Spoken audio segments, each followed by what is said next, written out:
Unleashing the power of your pets. Pet Power. Talk radio with bites. We're Pet Life Radio, the #1 pet radio network. Let's talk pets.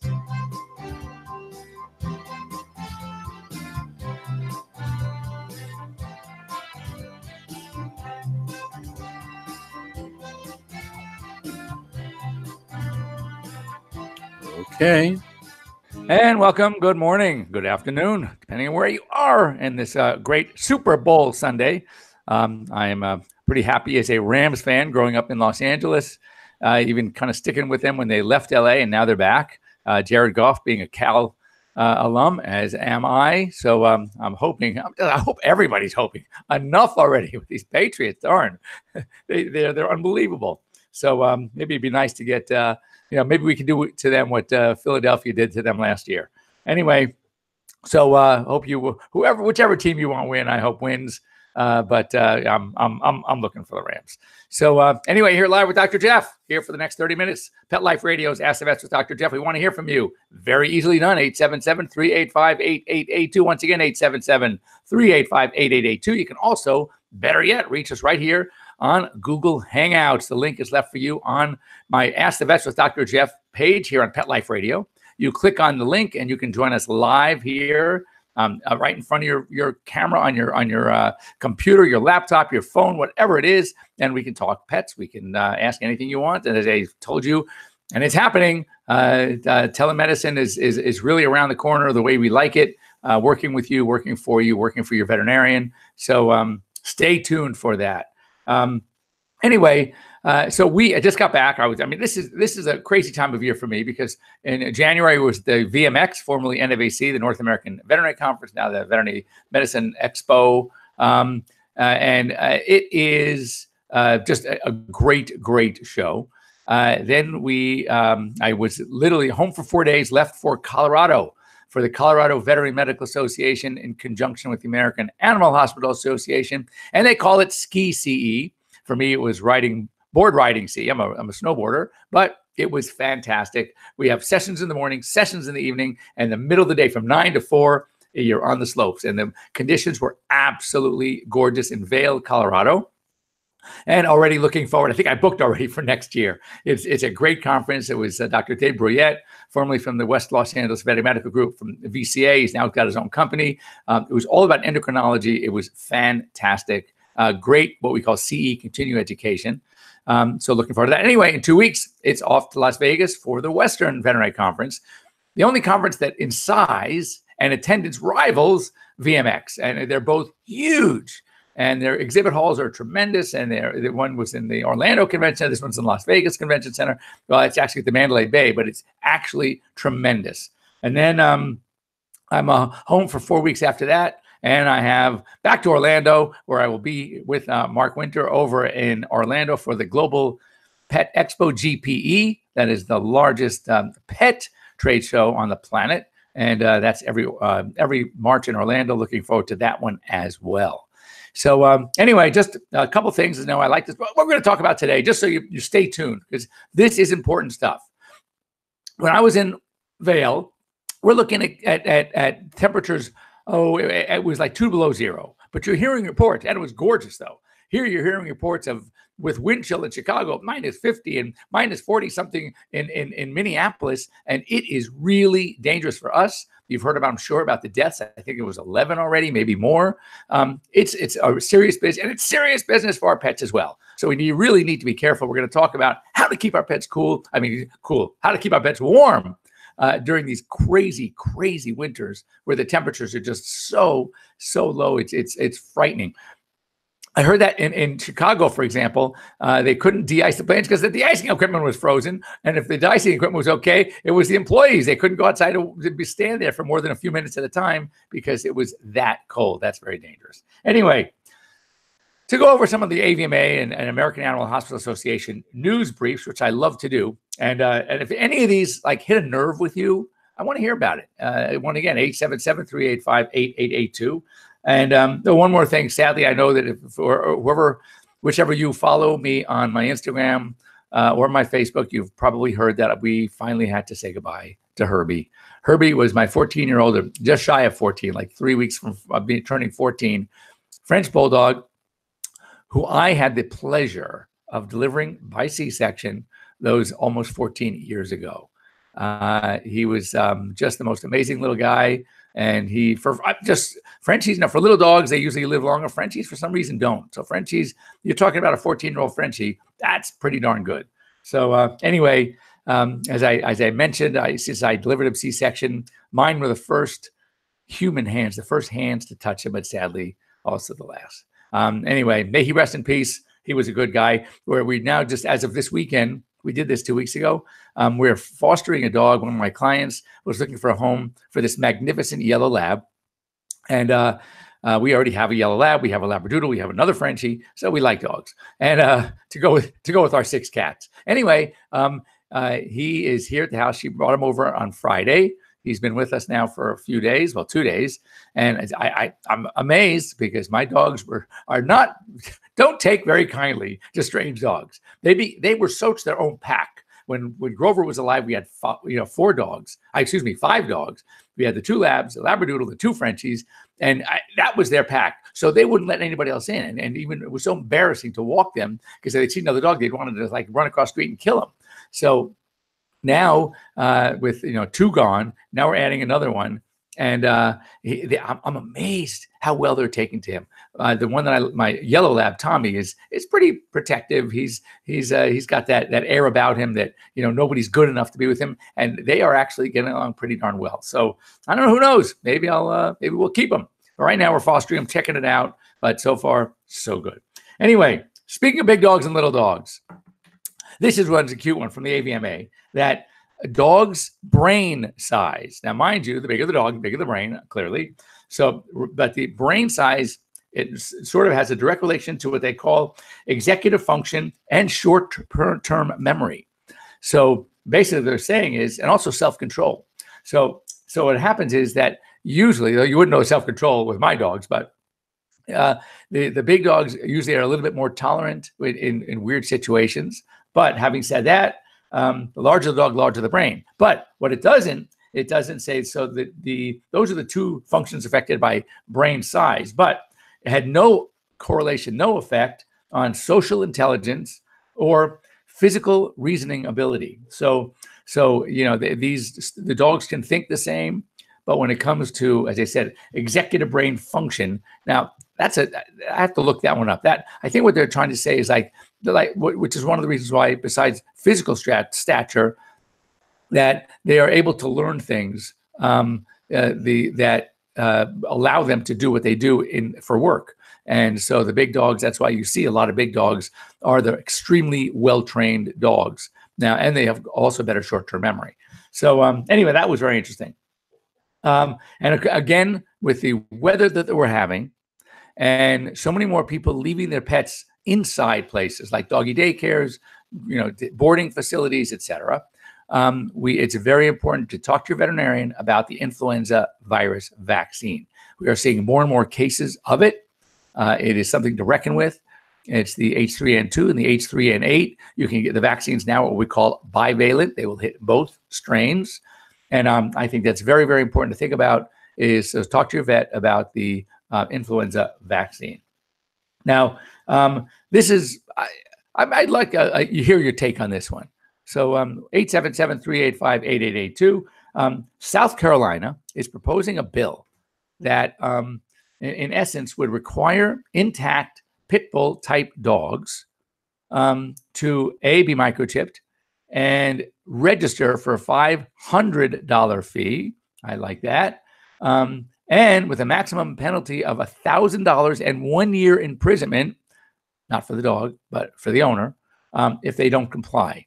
So, what they're trying to do is obviously cut down on the fighting, cut down on these poorly trained dogs. So basically they're saying, if you have a pit bull type breed and you elect not to neuter, then that's okay. But it's going to cost you a heck of a huge license fee, and they have to be microchipped. So they have to be identifiable that way. And so I think it's a pretty good deal.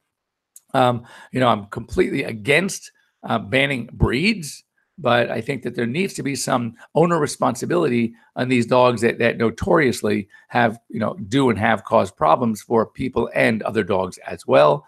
And again, I know it firsthand, from my practice. One of my daughter's dogs, well, she has 2 pits.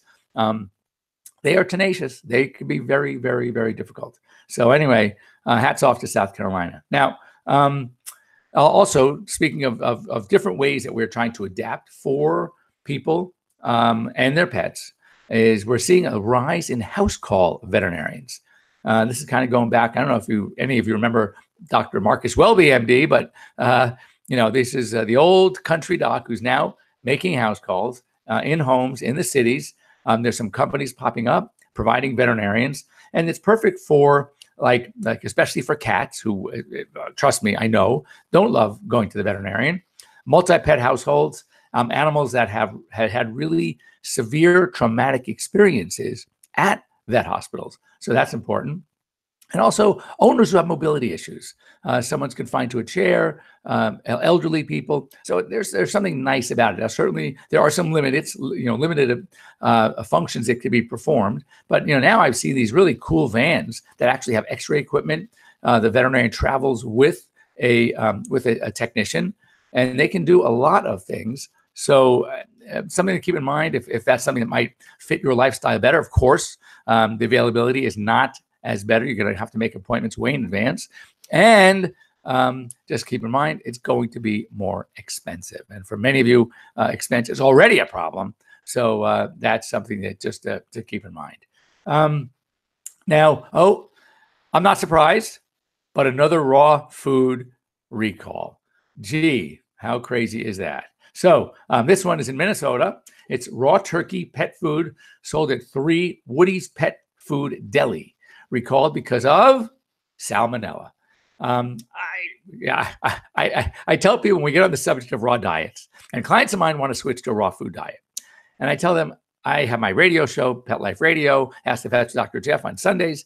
I don't think a week, maybe 1 week, certainly not 2 weeks go by that when I follow the veterinary news, I do not hear of a recall because of raw diets. So I can only tell you, research it well. One thing I can only tell you, and again, do whatever homework you want. That's fine. It's better, more appreciated to educate yourselves. But understand one thing: the digestive tract, the flora, the bacteria in today's domesticated dog is not what it was thousands of years ago in their wolf ancestors. So therefore, to say when I hear it all the time, oh no, but in the wild they eat all these, or they tear these animals apart. Yeah, they do. And we also don't know if they get sick and die because they're in the wild.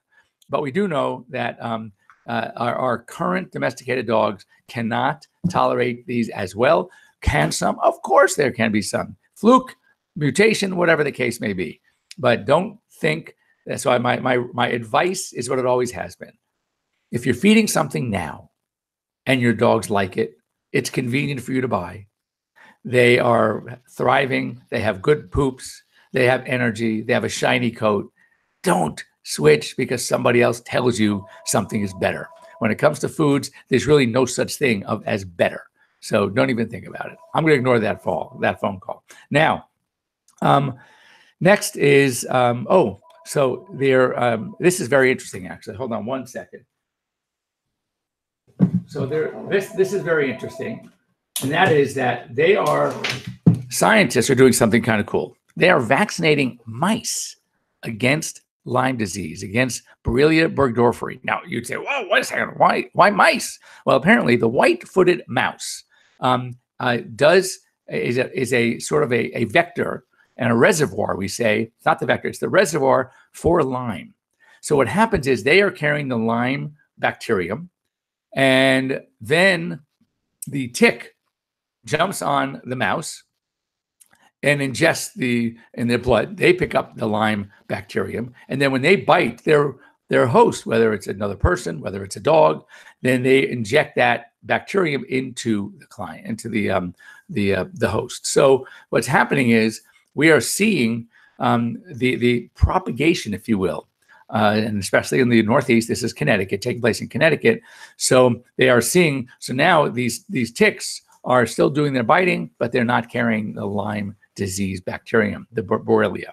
So I think it's pretty cool. So what they're doing is they're doing it orally, and they're putting it into traps. So when the mouse eats the food in the trap, they are actually getting the vaccine. And they're not doing it to kill the mouse. They're actually purposely doing it there to sort of minimize, because they apparently are a major reservoir of the bacterium. That's pretty cool.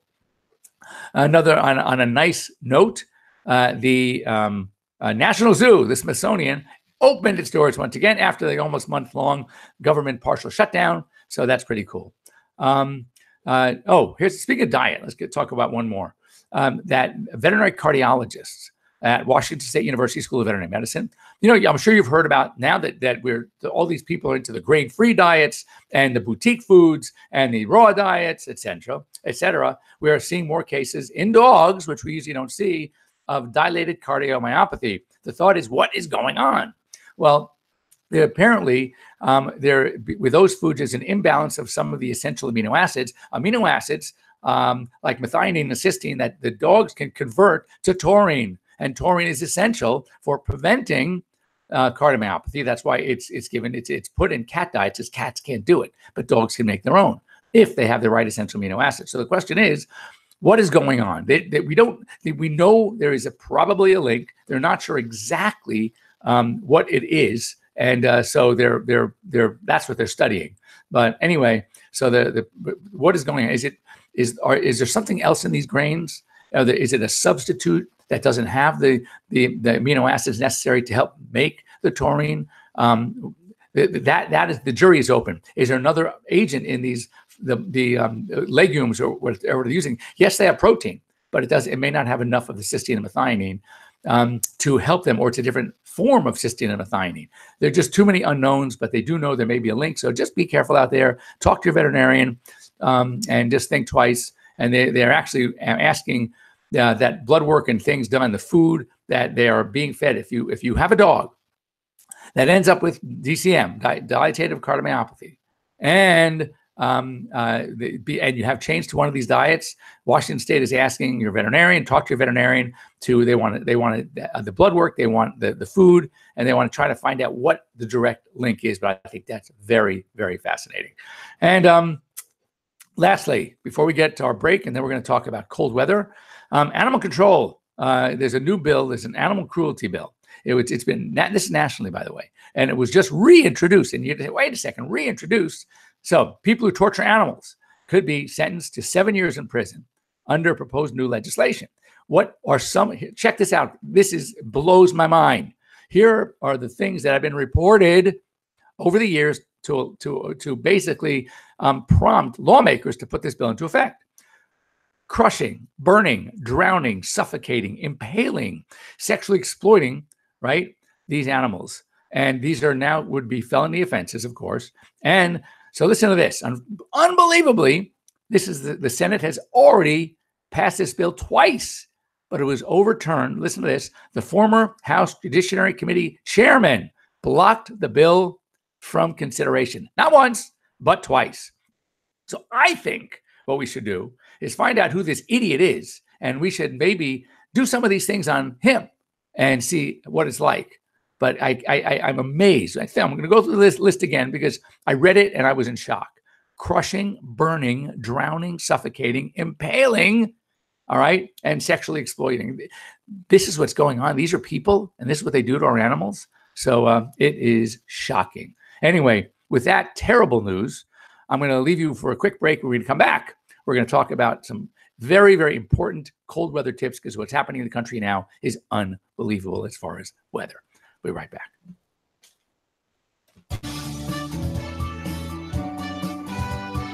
We'll be right back, right after these messages. Stay tuned. Today's episode is sponsored by Hanover Square Press and The Secret Language of Cats, How to Understand Your Cat for a Better, Happier Relationship by Suzanne Schatz. Amazing. Have you ever wondered what your cat is saying? In The Secret Language of Cats, Schatz offers a crash course in cat phonics to help you crack the cat code. perfect for the fans of The Lion in the Living Room and the Inner Life of Animals. The Secret Language of Cats by Suzanne Schatz is available for purchase today. Molly, here's your dinner. Zeus, that's not your food. Don't let that happen to your precious cat. Elevate your cat's eating experience with the Cat Tree Tray. The Cat Tree Tray keeps your cat's food off the floor and conveniently located on the cat tree. It's the perfect way to eat. It's a beautiful wrought iron tray that easily attaches to your cat tree and keeps dogs and other critters out of your cat's dish. A must for multi-pet households. There's a 6-inch tray for large bowls and a 4-inch tray for smaller bowls. Purchase your Cat Tree Tray today. Go right now to cattreetray.com. That's cattreetray.com. CATTREETRAY.com. It's designerpetsweaters.com. Hand-knitted designer sweaters for your precious pup or cool cat. Beautiful couture patterns for your pets, including custom-knitted formal wear, casual wear, yachting, and even sports-themed. Many designer pet sweaters include feathered tammy hats, top hats, and a lot of sparkle. Each sweater includes leg loops, front paw sleeves, and leash opening. Visit designerpetsweaters.com to order your four-legged fashions today. Your pets will stay warm for the winter and be runway ready. Large or small, we fit them all. designerpetsweaters.com. Does your dog itch, scratch, stink, or shed like crazy? Come to Dinovite for help. Order a 90-day supply of Dinovite. Dinovite for life. Pick up 2 tubes of Doggo Suds. Get the 3rd tube free. Peppermint, tea tree, lavender, Doggo Sud shampoo. Made with all-natural coconut, jojoba, aloe. Great for healthy skin and soft, shiny coats. But no itchy, harsh chemicals. Lather up, rinse away. Try Doggo Suds. Buy 2, get 1 free. At Dinovite.com. DINOVITE.com. Begging to hear more of your favorite show? Full episodes of all our shows are available on demand. Go to PetLifeRadio.com to fetch our entire lineup of Possum Pet podcasts. Also, dig us up in iHeartRadio and iTunes. Let's talk pets. Live and on demand only from Pet Life Radio. Let's talk pets. Let's talk pets On Pet Life Radio. PetLifeRadio.com.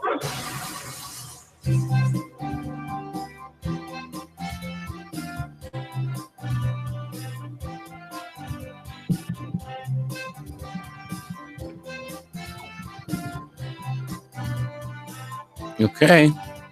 And welcome back. You're here live with Dr. Jeff Werber. We're here on Pet Life Radio's Ask the Vets with Dr. Jeff. And it's cold out there. Boy, the Midwest and the East are just suffering some extreme temperatures. I mean, thinking that, you've heard it, Minnesota, Chicago, Kansas. I mean, it's unbelievable what's going on out there. And we need to be really sure that our pets are staying warm. And they're, certain, the basics. The basics are, if you are going to keep a pet outside, and I've already heard many stories of what's going on, that there needs to be fresh water, not fresh ice, fresh water.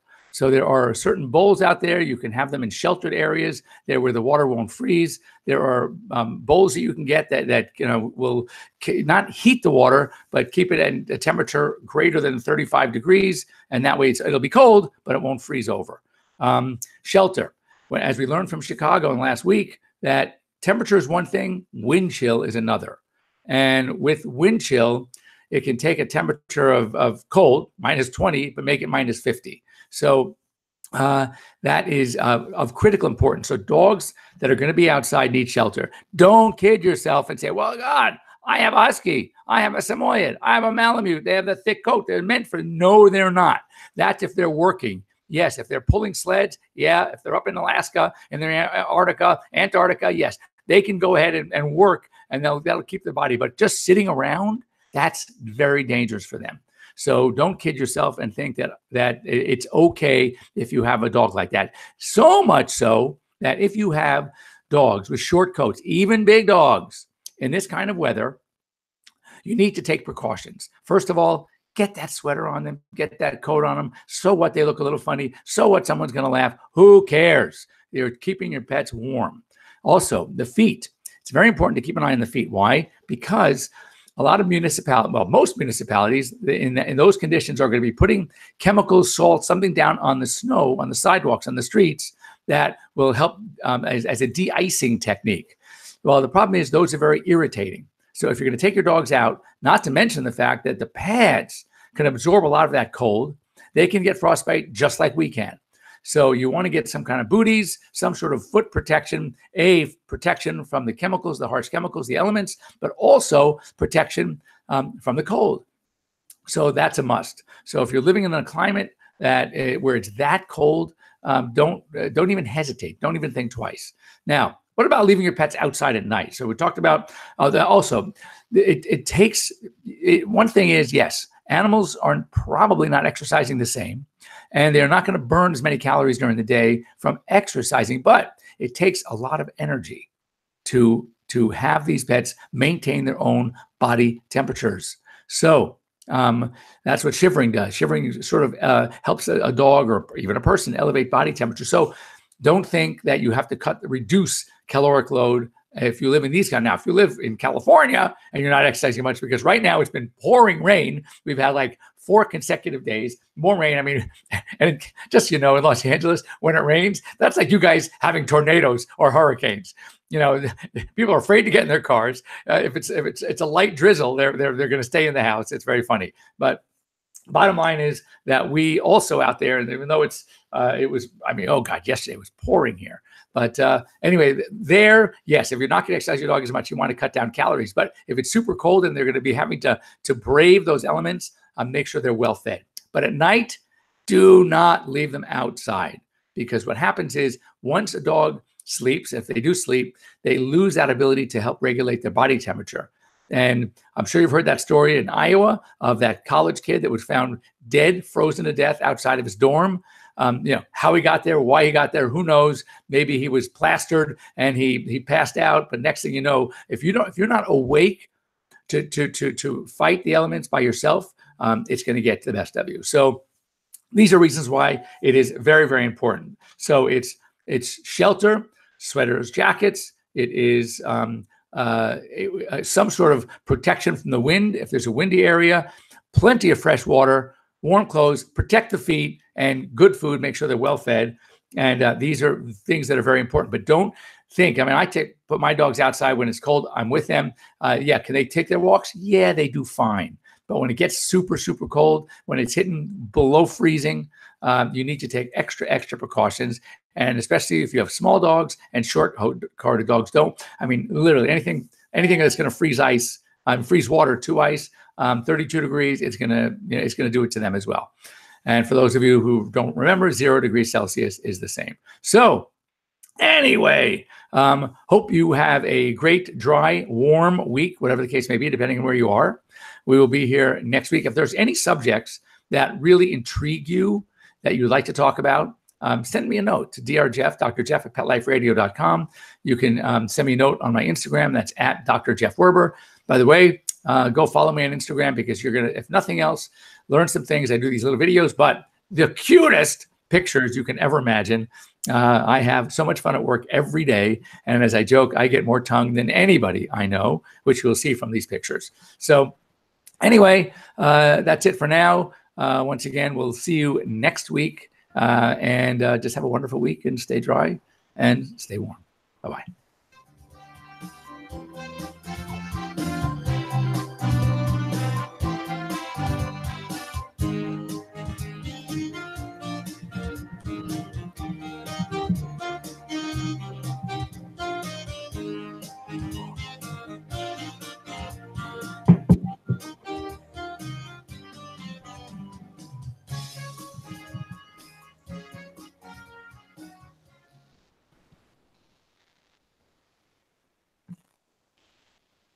Hang on.